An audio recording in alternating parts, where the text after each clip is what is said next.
Okay, here we are.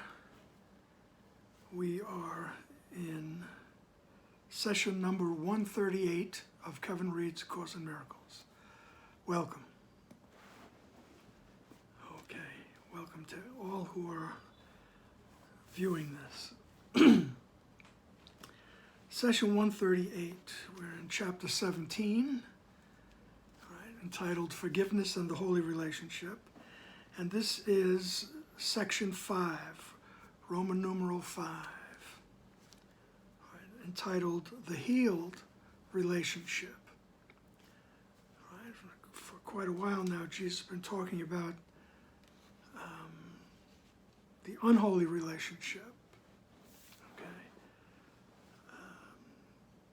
special relationship, okay, special love, special hate. The special relationship where it's all happening in the ego, all right? And it's where we think we are lacking something, or we need something, all right? We want something, or something has been done to us or taken from us, and we need to make up for that now. And here's what's and we choose something that's gonna help with that, right, in the ego system, right? And it's doesn't take too long before you figure it out that it doesn't work. It's not working, you know. Certain things just, dull the pain for a little while, or they divorce us from the guilt for a little while, but we come back to it because we're using ego solutions here. So now we're talking about a healed relationship, okay? And once again, it's good to emphasize that this holy relationship, as opposed to the special relationship, the holy relationship is a process, all right? Just as the rising of awareness of who you are, the rising of awareness of peace and innocence in your mind and your awareness, just as that is a process, all right? The holy relationship is a process also. Simply because we become afraid of it. We become afraid of love, actually. We think love is going to obliterate us. Right? It's going to hurt us. It's going to make us lose something. Right? You're going to suffer one way or the other. Right? You're going to disappear. You're going to die. All those things. Right? In the presence of love, and we can't stay there too long, it seems. All right? But with practice, you do. You do stay in that situation longer and longer. Right? And this is the way it seems to us in the ego, right? Because Jesus will always say that you are actually at home in God. Okay, before I mislead anyone, let's begin. The healed relationship on page 362. The holy relationship is the expression of the holy instant in living in this world. Like everything about salvation, the holy instant is a practical device, witnessed to by its results. The holy instant never fails. The experience of it is always felt, yet without expression, it is not remembered. The holy relationship is a constant reminder of the experience in which the relationship became what it is. And as the unholy relationship is a continuing hymn of hate, in praise of its maker, so is the holy relationship a happy song of praise to the Redeemer of relationships. Okay, so the holy relationship is a constant reminder of the experience in which the relationship became what it is. It's a constant reminder of that moment that we chose We chose innocence instead of chaos. We chose peace instead of war. Right? We chose peace and innocence instead of guilt and projection of guilt. Right? And the holy relationship is a constant reminder of that experience. Right? Just as the unholy relationship is a continuing hymn of hate in praise of its maker, right? So the unholy relationship, the special relationship, is a hymn of hate in praise of the ego thought system. Right? It's constantly projecting out guilt, right? And hatred, and pointing out faults, and all kinds of manner of nastiness. Right? So is the holy relationship a happy song of praise to the Redeemer of relationships. So within the holy relationship, we're constantly expressing our gratitude, right, to the Redeemer of relationships, to the Holy Spirit, to the memory of who we are, because we place the relationship in the service of the Holy Spirit.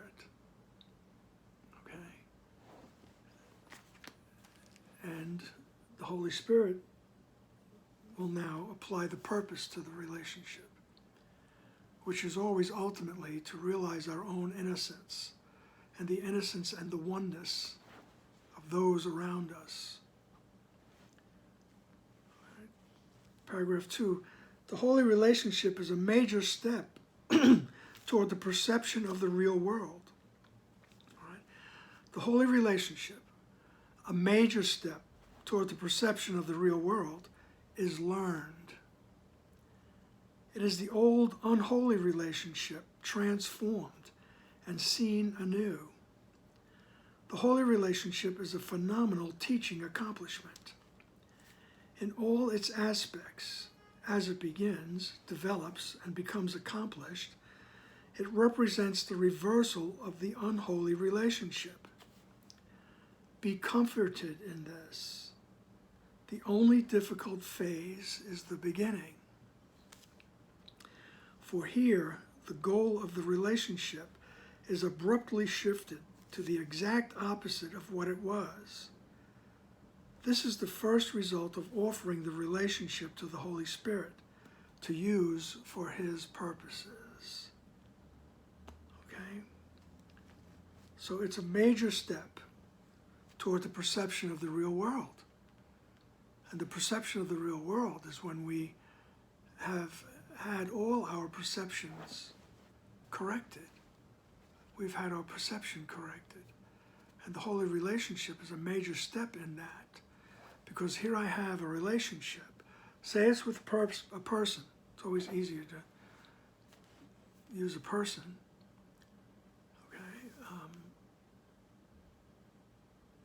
I changed I no longer want to fight. I don't want to fight.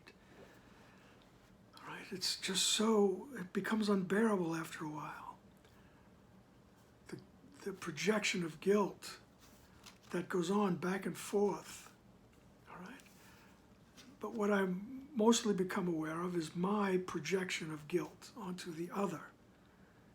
And at some point, I have to say to myself, there has to be a better way of getting along, of communicating, of being with this person. Right? And that's the invitation to the Holy Spirit. Okay? And the Holy Spirit answers gladly. Okay? In all its aspects, all right, the holy relationship represents the reversal of the unholy relationship. So the original unholy relationship is with the ego. Okay? So in actuality, I mean, because I'm acting it out here in this earth plane, in this lifetime with an other that I think is there, another human being, all right, it reflects the original relationship. All right? The ego, I have a relationship with the ego, the unholy relationship. And the ego just keeps telling me, you're guilty. And the best way to get rid of that is to project it. Okay? So in all its aspects, as it begins, develops, and becomes accomplished, it represents the reversal of the unholy relationship. Right? So we're reversing our relationship with the ego. Right? And if it's reflected in a specific relationship, we are reversing our perceptions of the other person. And he goes, be comforted in this, because the only difficult part of it is the beginning. Okay? For here, the goal of the relationship is abruptly shifted, right, to the exact opposite of what it was. Right? So we have abruptly shifted because it's one or the other. Either I'm projecting guilt or I'm asking, help me to see the innocence. I'm willing to see the innocence. Okay, so that's rather abrupt. All right?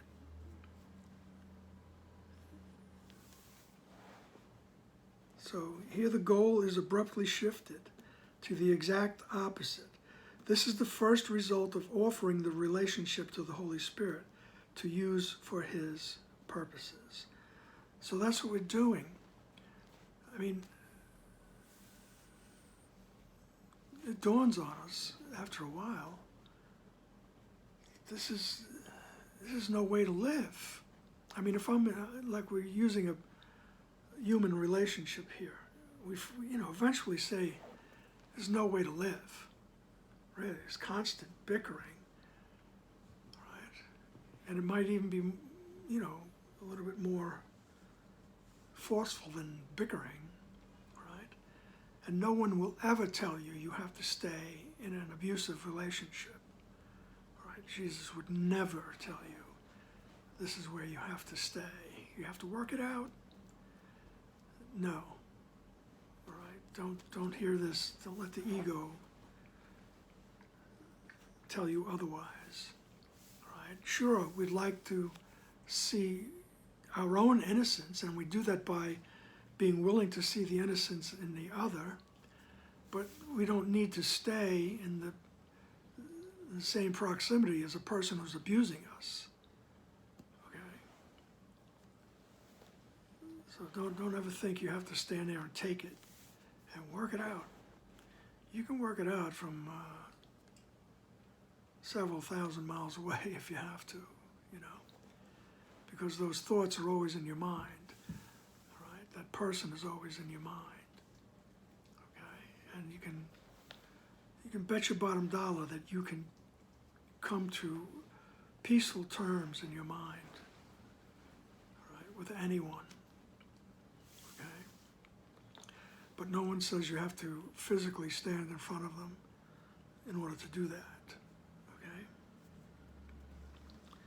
So what we're doing is reversing everything that the ego wants us to do.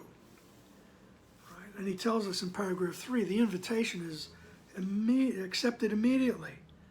And the Holy Spirit wastes no time in introducing the practical results of asking him to enter. Right? So he wastes no time in introducing the practical results of asking him to enter. Practical results are that you feel more peaceful little by little, even if it's only, briefly, right? But those periods will extend, right? Those periods of tranquility will extend. That's the idea, that we extend that instant of tranquility to last forever, to see everything through that filter. Okay, and it once again, it's a process. It's a process, and in the course of that process, you get tempted to be critical of yourself, to berate yourself. Oh, I've been doing this course for so many years. or I've been on this path for so many years, why do I still get angry when somebody cuts in front of me in the grocery store? Right? Why do I get angry when somebody's not obeying the rules? Okay? Right? Don't criticize yourself for that. Just notice, oh, I'm angry. I'm angry. I must be listening to the wrong teacher. And quickly invite the Holy Spirit back in. Say, okay, help me to see this correctly. And that's the process. That is the process.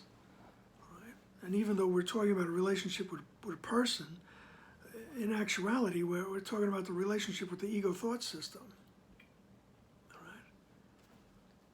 You notice, oh, I'm listening to the ego. Wait, I don't want that anymore. Help me to see things correctly. Help me to have my perceptions corrected. Right? I am willing. Right? And after a certain amount of time, you will be willing. Okay? So the Holy Spirit wastes no time in introducing the practical results of asking Him to enter. At once, His goal replaces yours. This is accomplished very rapidly, but it makes the relationship seem disturbed, just disjunctive, and even quite distressing. The reason is quite clear. For the relationship, as it is out of line with its own goal, and clearly unsuited to the purpose that has been accepted for it. In its unholy condition, your goal was all that seemed to give it meaning. Now it seems to make no sense. Many relationships have been broken off at this point, and the pursuit of old reestablished in another relationship. The pursuit of the old goal reestablished in another relationship. For once the unholy relationship has accepted the goal of holiness, it can never again be what it was. All right? Once the goal of holiness, all right, I want to see correctly. Above all else, I want to see. Once that goal has been accepted, all right, the relationship with the ego can't be the same as it was. Something has changed, okay? And the relationship with the other won't be as it was either, all right? And that's why Jesus says, so sometimes at this point, relationships are broken off, and I just choose somebody else to go through the same motions again. I just go back to my old ways. Right? The pursuit of the old goal is reestablished in another relationship. So what the old goal really is unbeknownst to me, is the affirmation and reinforcement of my own guilt. Right? The reinforcement of the idea that I am separated from God. And it's a dog-eat-dog world. I hate that expression. It's, I don't like it anymore, let me put it that way, okay? It's a mere you type of world, okay? And that's the old goal, is to see things that way, even though we're really not aware of it until we become aware of it, right? And it's good to be aware of it. This way, when you see it in action, you can point to it, all right, as Pema Chodron would say. Right? You just point to it. Say, oh, I'm listening to my ego. And without any further ado, you make a choice. All right. Okay, Jesus, Holy Spirit, help me to see correctly. And that's the way it goes. All right. And I can hear my little kitty cat calling for room service. Okay, every time she uses the box, she steps out, comes out of the room where the box is, and starts meowing. It's like, okay, you can clean this now. Room service. She's delightful, let me tell you. See, she is a reflection, to me, she is a reflection of the love that's possible. Right? She's a reflection of the innocence. Right? As my wife Jean would say, how come Dixie doesn't get demerits and you do? It's Dixie's star, otherwise known as starlight. Okay, that's enough of a digression. Okay? So the moment you ask the Holy Spirit, help me, the Holy Spirit responds, and you will start getting practical results. And the practical results are peace, peace of mind. Okay? And Jesus, somewhere in the Course, says that you will hear the answer in a language that you can understand. Right? You will become more peaceful, and you become more and more peaceful as you practice this. As we say, it is a process. All right? But it makes the old relationship disturbed, disjunctive, and distressing. Because all of a sudden we're not choosing the ego anymore. The ego gets disturbed and distressed and tries to, get back any way it can. It doesn't know about God, doesn't know about anything. All it knows is about survival, and the only way it survives is that if I choose it. All right, so if I'm not choosing it, if I'm choosing against it, the relationship becomes disjunctive. All right? It starts to become apart. Disturbed, disjunctive, and distressing. And the reason is quite clear, because for the relationship as it is out of line with its own goal and clearly suited to the purpose that has been accepted for it. Right? In its unholy condition, your goal was all that seemed to give it meaning. Right? So my goal was the only thing that gave the ego thought system any meaning. Right? And my goal at that point was to prove that I was separate from God, was to believe it. Now it seems to make no sense. All right? Now I'm trying to remember who I am. I'm trying to remember my relationship with my Creator. All right? So it's not the way it was anymore. All right? So, and in our human condition, excuse me, we become afraid of love. So we may run away from that and run right back into an old type of relationship. All right? All right, we find a new person. And, shortly thereafter, we find out that, well, they're really similar to the other person. Whoever it was, okay? And now you're dealing with, the same situations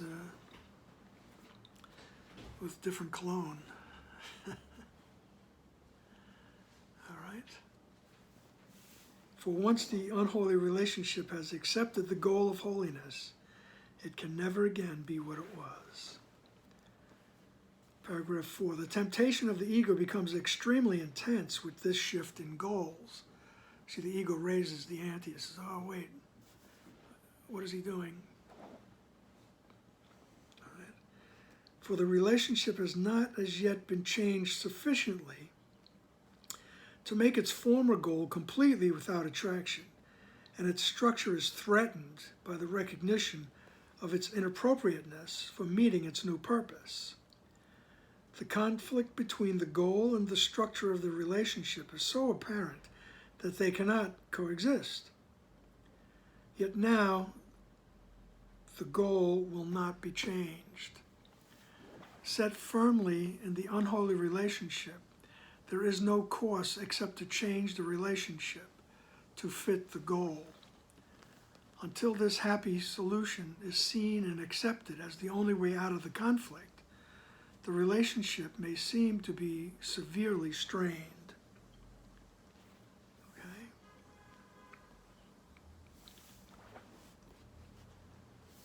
So, what we really will try to do is to change the relationship to fit the goal. My goal now is peace of mind.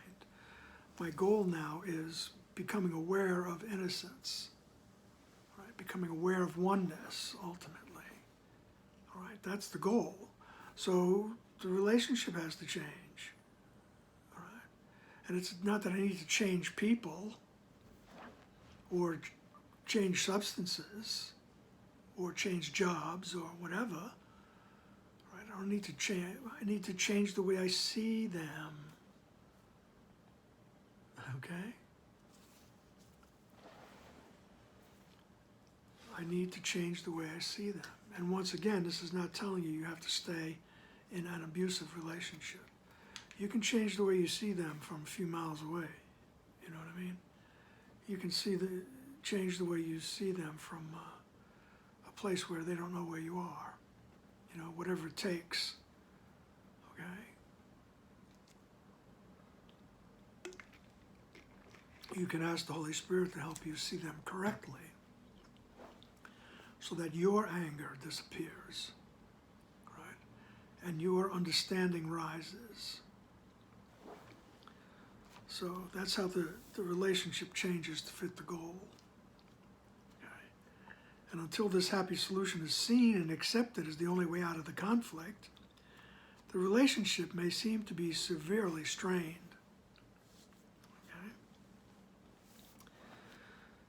I mean, with these chapters, you could see more and more how this is a psychological spirituality.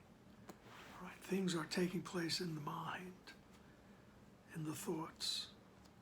Right? Paragraph 5. It would not be kinder to shift the goal more slowly, for the contrast would be obscured, and the ego given time to reinterpret each slow step according to its liking. Only a radical shift in purpose could induce a complete change of mind about what the relationship is for. As this change develops and is finally accomplished, it grows increasingly beneficent and joyous. But at the beginning, the situation is experienced as very precarious. A relationship undertaken by two individuals for their unholy purposes suddenly has holiness for its goal. As these two contemplate their relationship from the point of view of this new purpose, they are inevitably appalled. Their perception of the relationship may even become quite disorganized. And yet the formal organization of their perception no longer serves the purpose they have agreed to meet. Okay? So the purpose we agreed to meet was the trading back and forth of guilt. All right? The reinforcing and the projection of guilt. All right? And this doesn't mean that both people in the relationship need to accept the transition to a holy relationship. Okay? It usually doesn't happen. Although it can, right? It's not that rare that, two people truly want to have a spiritual path, okay? And that's the way that goes, all right? But usually it's one person that wants to see the relationship differently, And you see that it no longer serves the purpose. And he says the reason you become appalled is you see what, well, we need to look at what we were using the relationship for, right? And Jesus will always describe the ego's thought system as appalling, all right? So we just won't like it that this is what we were doing, right? And this is what we're tempted to repeat, right? And when you find yourself repeating, the projections of guilt and whatnot, be nice to yourself. But as quickly as you can, reassert the goal. Say, no, I want the goal of peace. I want to be shown the truth. Above all else, I want to see. I want to see correctly. All right? I want to see everything, including this other person, through the filter of peace and love. Okay? So paragraph 6. So, but before we do that, the last couple of sentences in paragraph 5. Sentence 7, the perception of a relationship may even become quite disorganized. All right, so now you're not even sure what's going on with the relationship. And yet, the former organization of their perception no longer serves the purpose, right? Because the projection of guilt no longer serves the purpose, right? So you might feel that, that disorganization, that disjunctive feeling, like you're being torn apart. But paragraph 6, he goes, this is the time for faith. And remember, when he speaks about faith, he's talking about where do we make the choice? Right? We put our faith in the Holy Spirit or in the ego. Okay? Do we trust the Holy Spirit? Do we trust the ego? Right? It's a time for faith. Yet, you let this goal be set for you. That was an act of faith. Okay. So in other words, we asked the Holy Spirit, we asked on a deep level, help me to see correctly. There must be a better way of looking at things. That's how the Course began. The two people involved, and he's talking about the relationship here, right, which expands to all of us in the world. But the two people involved were constantly bickering. Within the psychology department of Columbia University Medical Center. Until Bill Thetford says that I'm exasperated, there has to be a better way of communicating. All right, that was his invitation to the Holy Spirit. And Helen Schuckman agreed to join him. She goes, I will help you find it. All right, and together they began this journey.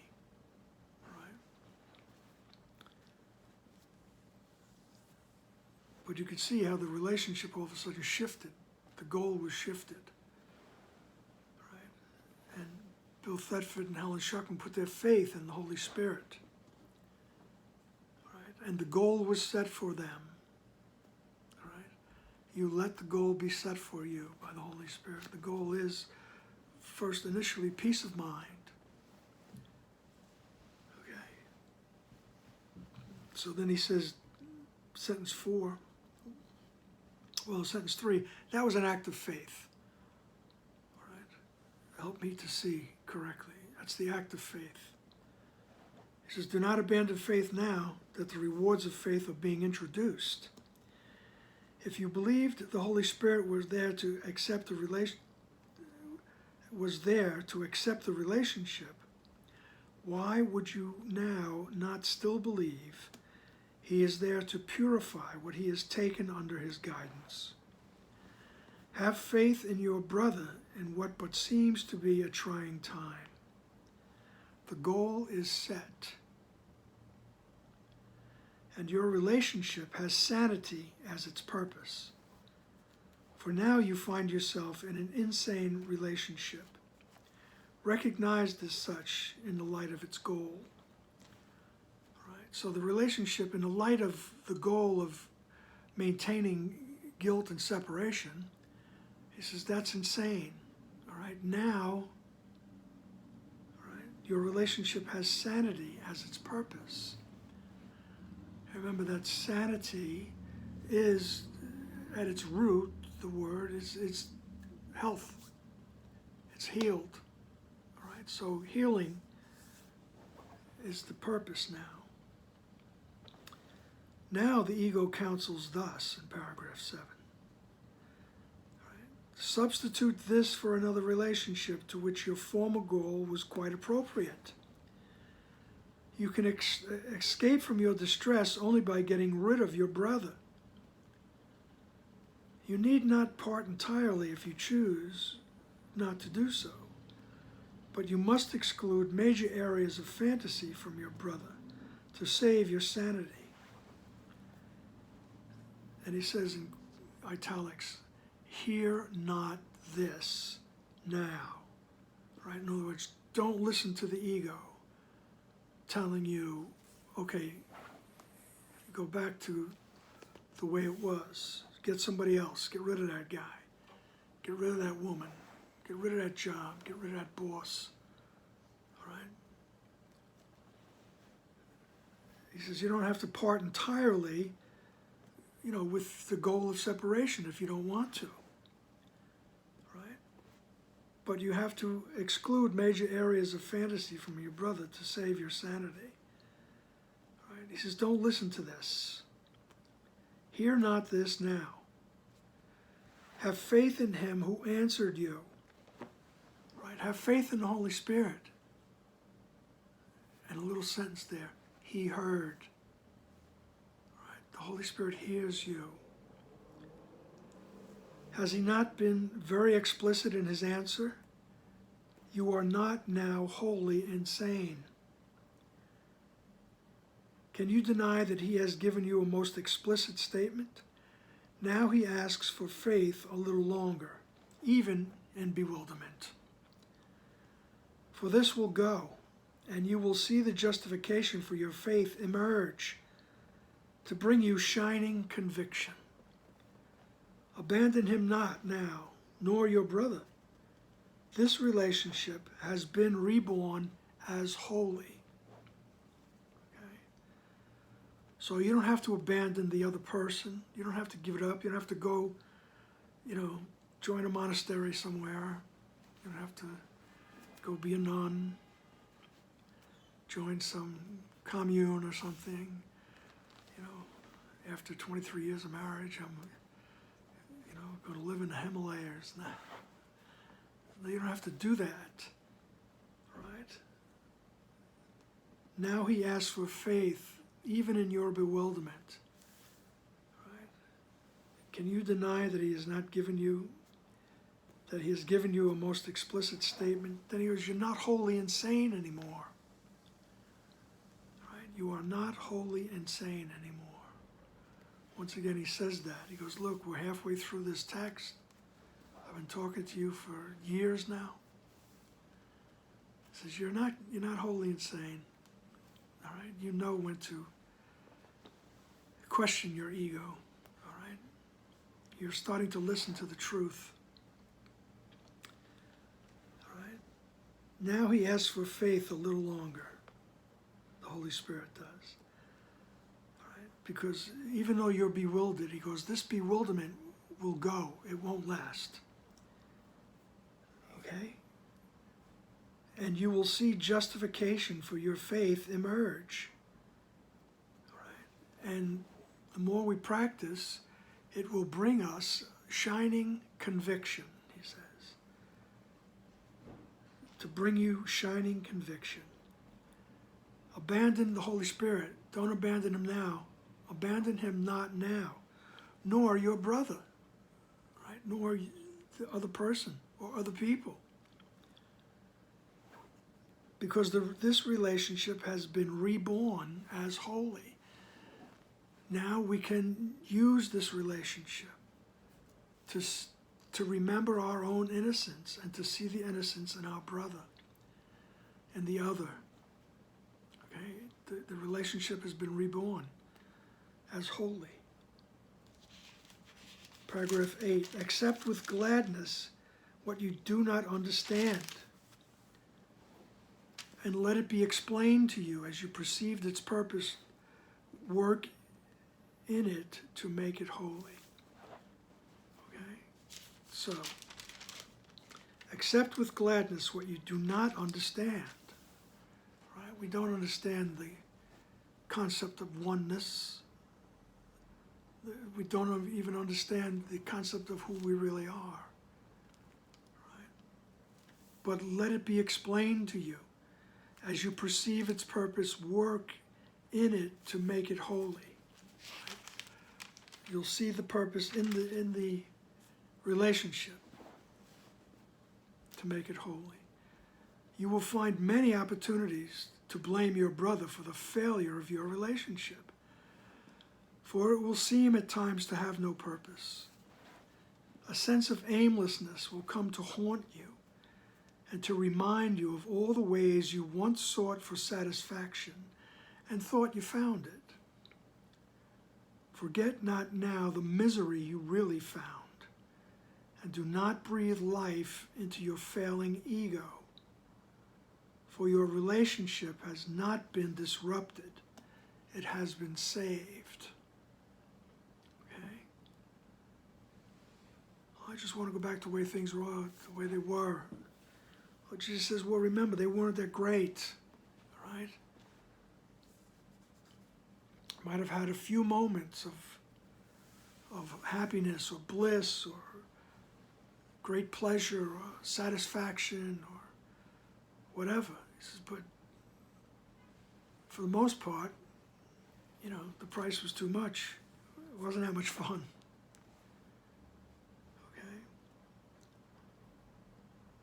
It'll remind you of all the ways you once sought for satisfaction and thought you found it.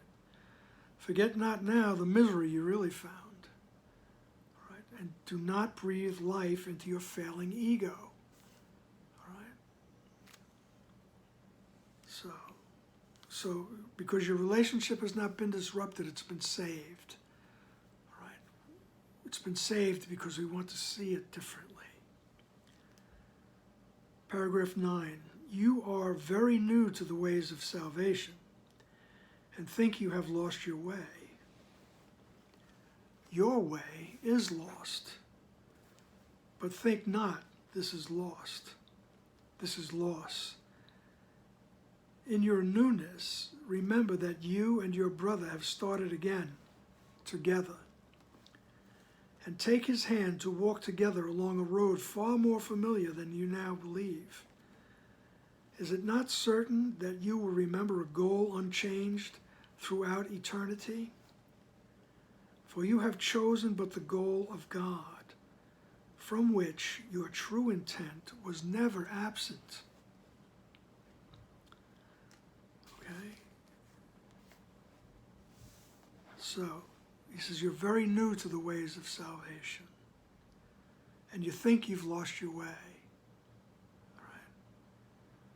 But leave it up to you, to me, and you would get lost, right?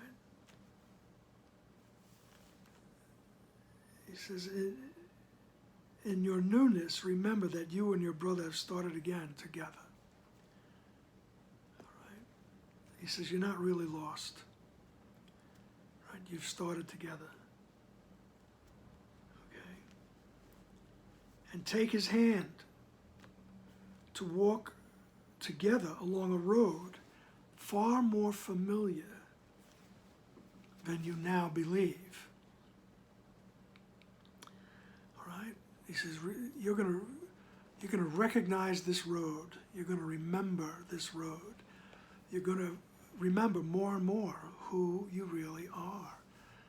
You're going to remember more and more your relationship to God. Is it not certain that you will remember a goal unchanged throughout eternity? He goes, it is. He puts it in these questions that you have to think about. He's telling you, it is a certainty, right, that you will remember the goal, because it hasn't changed. It has never changed throughout eternity, right? Because the goal is God. The goal is to be with God. You have chosen but the goal of God, from which your true intent was never absent. Right? Underneath all the volcanic action of the ego, right? That fierce bubbling of hatred and fear and guilt, goes underneath that, your true intent was always to be with God. It's always been there, but it's been covered over by what we thought we could accomplish.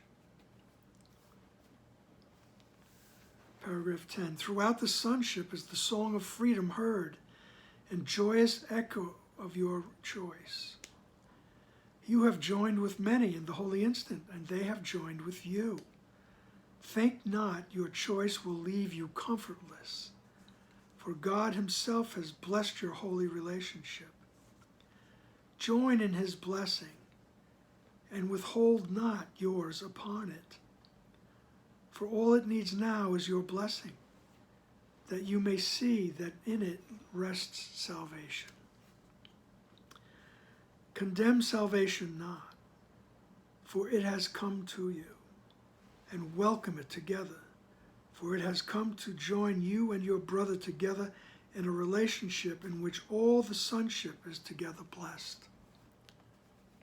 All right? And he goes, don't think that this choice is going to leave you comfortless. All right? This choice will never leave you comfortless. The ego will tell you, oh, you're going to lose something. You're going to have to suffer. You're going to have to, put up with stuff. He goes, no, think not that your choice will leave you comfortless, for God himself has blessed your holy relationship. All right. Welcome it together, for it has come to join you and your brother together in a relationship in which all the sonship is together blessed. All right. So our relationship will help us to realize our connection to everyone, our brothers, right? And it might just begin with the one person, right? That's the initial step, okay? And it's a process, remember. All right. Now here he's speaking to Helen and Bill, but we, of course, through them, he's speaking to us, right? And in paragraph 11, he goes, you undertook together to invite the Holy Spirit into your relationship. When Bill said there has to be a better way of communicating. And she said, yes, I agree, I'll help you find it. They both invited the Holy Spirit into the relationship. He could not have entered otherwise, although you may have made many mistakes since then, okay? You have also made enormous efforts to help him do his work. And he has not been lacking in appreciation for all you have done for him, nor does he see the mistakes at all. Have you been similarly grateful to your brother?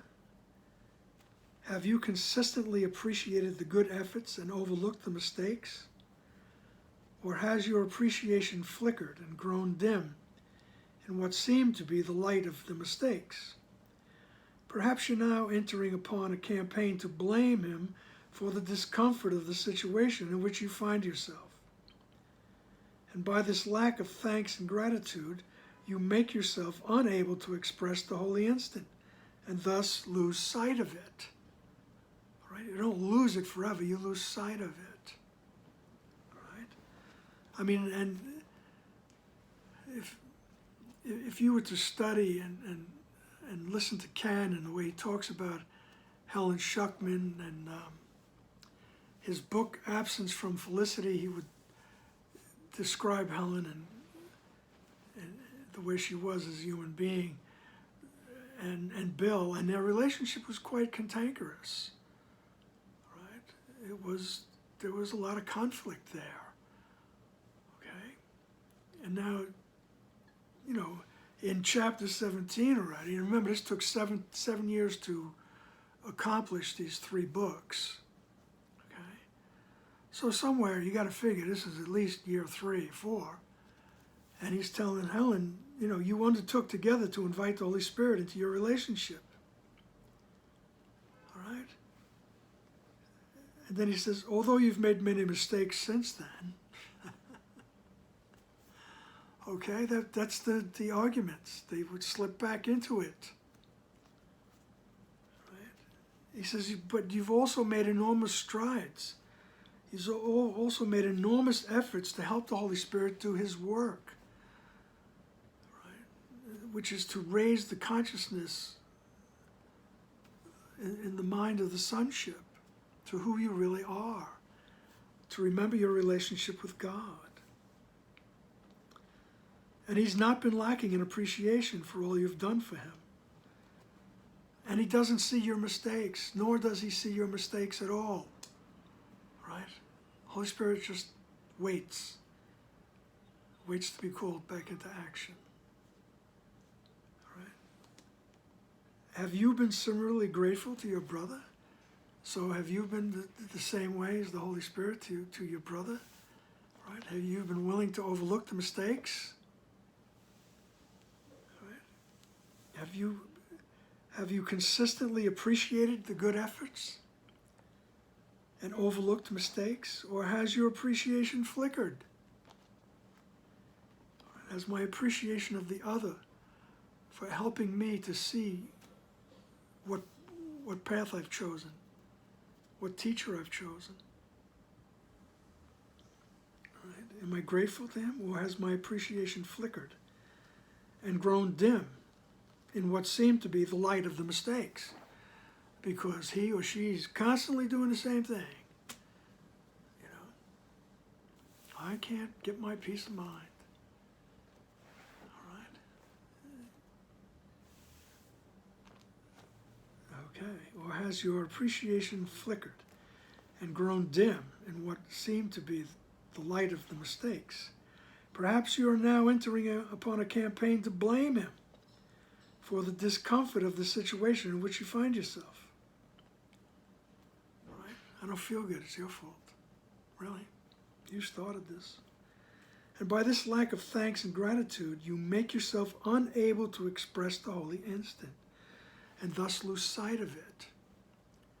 All right? So if I'm on this campaign, all right, to blame the other for my own discomfort,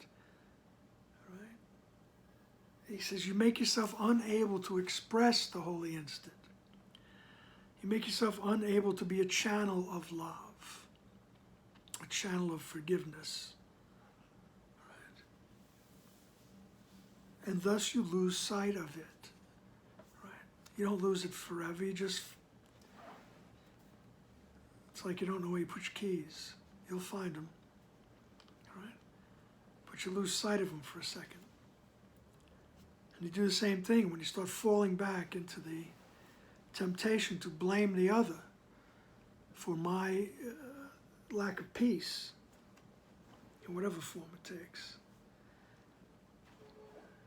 Paragraph 12, the experience of an instant, however compelling it may be, is easily forgotten if you allow time to close over it.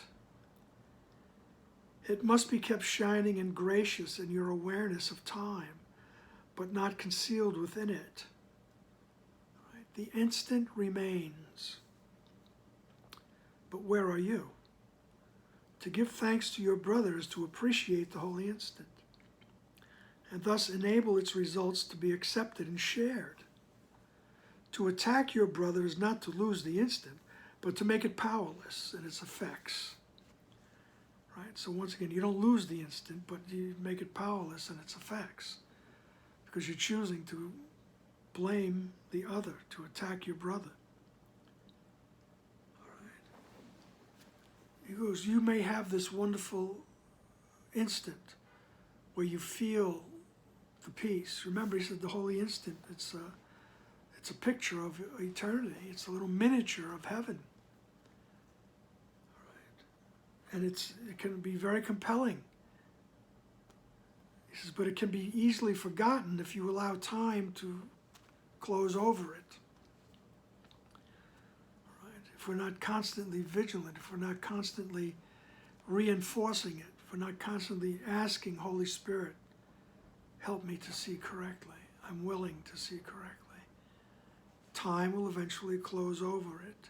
And you won't lose it, you just make it ineffective. You just forget where it is. All right? He says, the instant remains. He says, but where are you? All right? You wandered into the detour into fear once again. All right? So, to give thanks to your brothers to appreciate the holy instant, and thus enable its results to be accepted and shared. All right, so I'm willing to see the truth of the other, and when it dawns on me, I'm grateful, and I'm grateful to the other person for helping me do that. And so the holy instant is accepted and shared. All right, but if I'm attacking him, I lose the instant. Paragraph 13, he puts in italics, you have received the holy instant, but you may have established a condition in which you cannot use it. As a result, you do not realize that it is with you still. And by cutting yourself off from its expression, you have denied yourself its benefit. You reinforce this every time you attack your brother. For the attack must blind you to yourself. And it is impossible to deny yourself and to recognize what has been given and received by you. Okay? By cutting yourself off from the expression of the Holy Spirit, right, you've denied the benefits to yourself. And you reinforce it every time you attack your brother. Right? We just deny the benefits and we reinforce that denial every time we attack a brother. Right?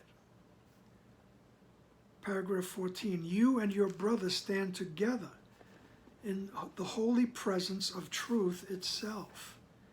Here is the goal, together with you. Think you not the goal itself will gladly arrange the means for its accomplishment?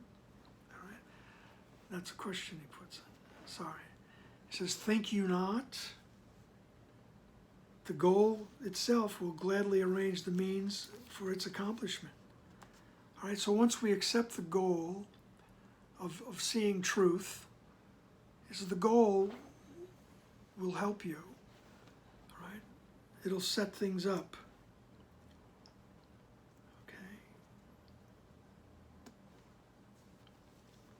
So you and your brother stand together in holy presence. Here's the goal, together with you. Think you not the goal itself will gladly arrange the means for its accomplishment? It is just this same discrepancy between the purpose that has been accepted and the means as they stand now, which seems to make you suffer, but which makes heaven glad. If heaven were outside you, you could not share in its gladness. But because it is within, the gladness too is yours. You are joined in purpose, but remain still separate and divided on the means. Yet the goal is fixed and firm and unalterable, and the means will surely fall in place because the goal is sure. And you will share the gladness of the sonship that it is so. And in other words, like Jesus says early on, he goes, look, I'm in charge of the miracles.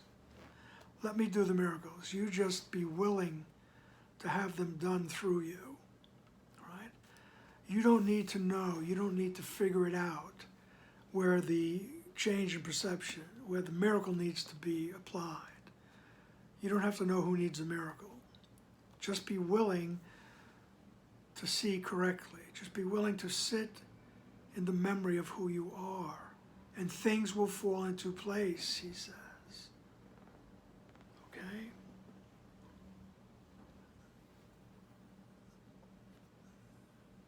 All right. So you don't need to figure things out. You just need to be willing to see correctly. And things will fall into place. Right? Paragraph 15. As you begin to recognize and accept the gifts you have so freely given to your brother, you will also accept the effects of the holy instant and use them to correct all your mistakes and free you from their results. And learning this, you will have also learned how to release all the sonship and offer it in gladness and thanksgiving to him who gave you your release and who would extend it through you. Okay? In other words, as we practice this, once again, it's a process, right, of being willing to see correctly. He says it will grow. Right? It will become stronger. Right? And you will also accept the effects of the holy instant and use them to correct all your mistakes. Right? And free you from their results. The results are the trotting through the world and with sin, guilt, and fear in the background. We'll be free of those things. And in learning this, to use that holy instant, right, you will have also learned how to release all the sonship and offer it in gladness and thanksgiving to him who gave you your release. So we offer it in gladness and thanksgiving to the Holy Spirit who gave us our release, to God who gave us our release, who gave us the Holy Spirit. To Jesus. All these words are inseparable. Okay? And give thanks to him who gave you your release and who would extend it through you. Right? We'll be grateful that we are that channel, the channel of peace, the channel of innocence. Right? We'll be grateful for that.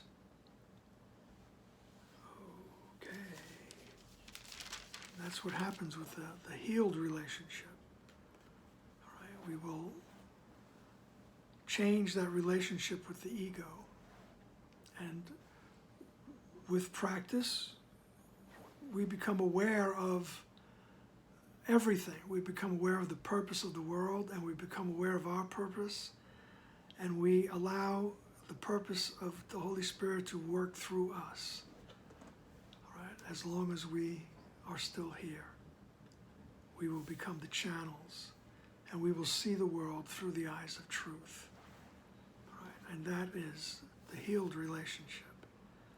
And it begins with the specifics, if you will, of thinking that there's another person out there that's doing something to us. All right? We ask to help to see that person differently, and gradually work our way to see the entire world and cosmos and universe differently. All righty then. Thank you for another opportunity to read the course. All right, as I say, it truly helps me, and I appreciate it. Thank you all, and we'll see you in the next session. Bye now.